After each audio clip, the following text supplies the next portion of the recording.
भाई तू देखना चाहते, हुजूर तुझे क्यों देखेंगे? हुजूर तुझे नहीं देखना चाहते, क्योंकि जो हराम करता है नबी अपनी नजरें फेर लेते हैं उससे। उलमाए किराम बड़े बड़े स्टेज पर मौजूद है, तू गुस्ताखी कर रहा, बेअदबी कर रहा, इस्लाह को कबूल नहीं कर रहा है और अपने आवाज की बुनियाद पर पब्लिक को बेवकूफ बना रहा।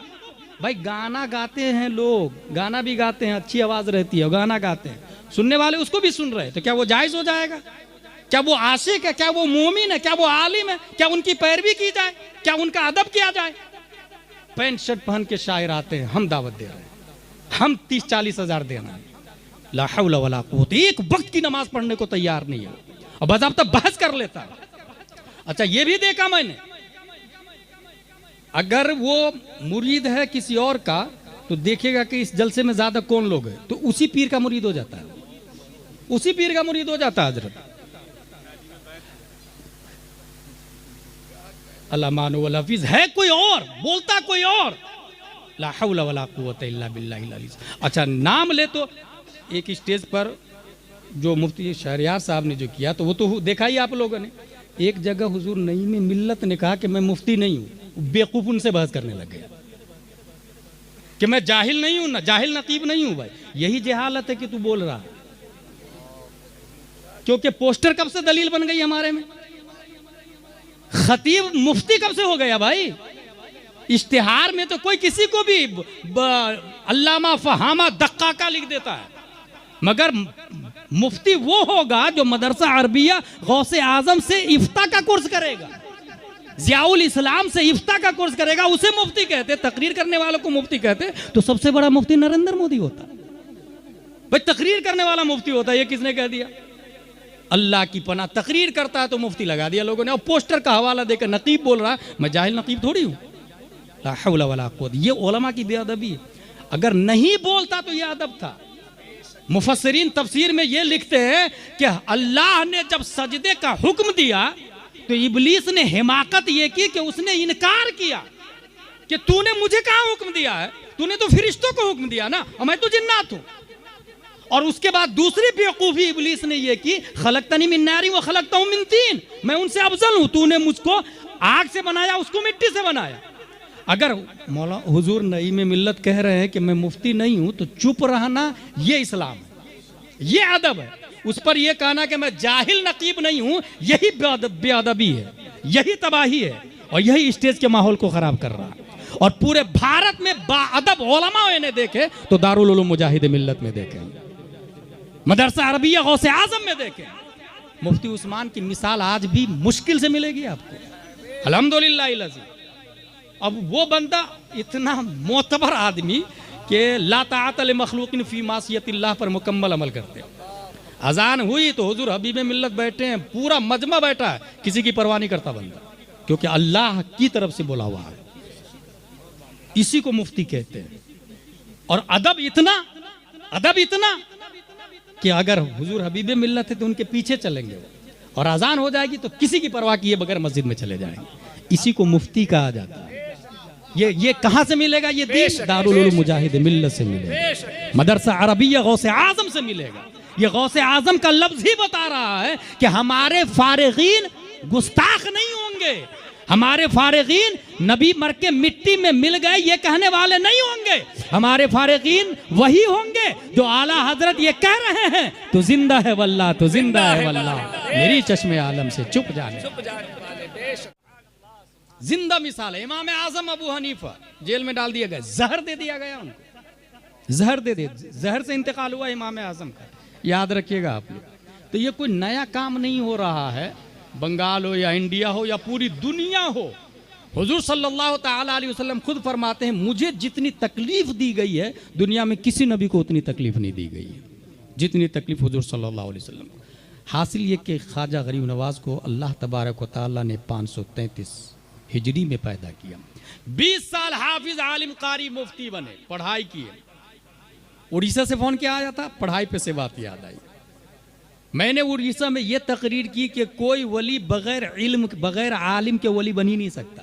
वली के लिए आलिम होना ज़रूरी है, अगर आलिम नहीं तो वली नहीं। तो एक साहब ने कहा कि आपने ऐसा बयान किया। मैंने कहा किया।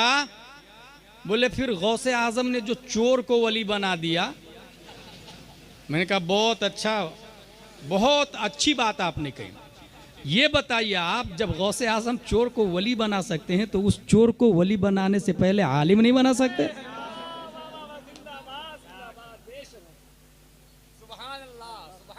हक हक होता है, परवाह नहीं करनी है किसी, सच सच होता है।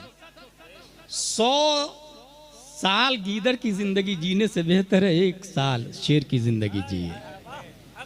मुझे एक और बात याद आई, वो हुजूर सिराज मिल्लत अली रहमा मुंबई में जब उनके पास ये बात गई कि दावत इस्लामी वाले ये रद्द नहीं करते हैं, रद्द करो, बहुत जलाल में थे हजरत, वो रद्द करना पड़ेगा, रद्द करो।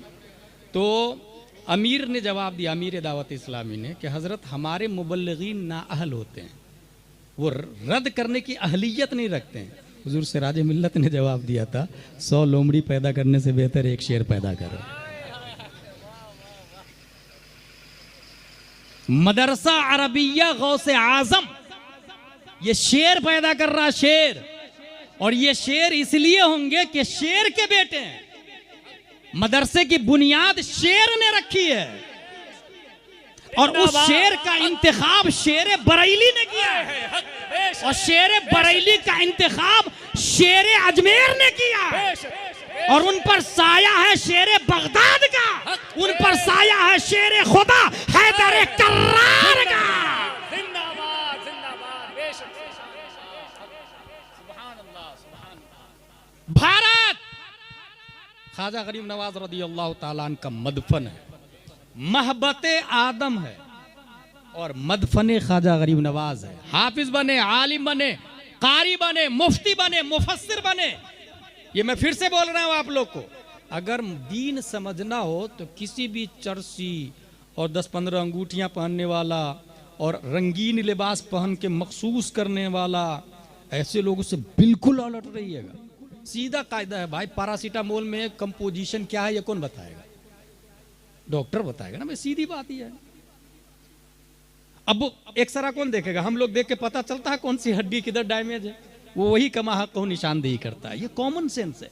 दीन के डॉक्टर उलमाए किराम है, इसके बगैर अगर कुछ समझा तो फिर दवाई रिएक्शन करती है, फिर इंसान तबाह बर्बाद हो जाता है। इसलिए जो शख्स दीन बताता है और आलिम नहीं है, समझ जाइए वो गुमराह हो जाएगा, खुद भी गुमराह होगा, दूसरों को भी गुमराह करेगा। और यह कयामत की निशानियों में से भी है, कयामत की निशानियों में से भी। भारत हाफिज, आलिम, कारी, मुफ्ती सब बनते हैं। उस्मान हारूनी अलैहि रहमा के साथ सफर करते हैं, काफी असफार किए, और लास्ट में जब मदीना शरीफ पहुंचे तो अंदर से आवाज आई, भारत की विलायत मैंने आपको अता फरमा दी है, सल्तनत भारत आपको दे दी है।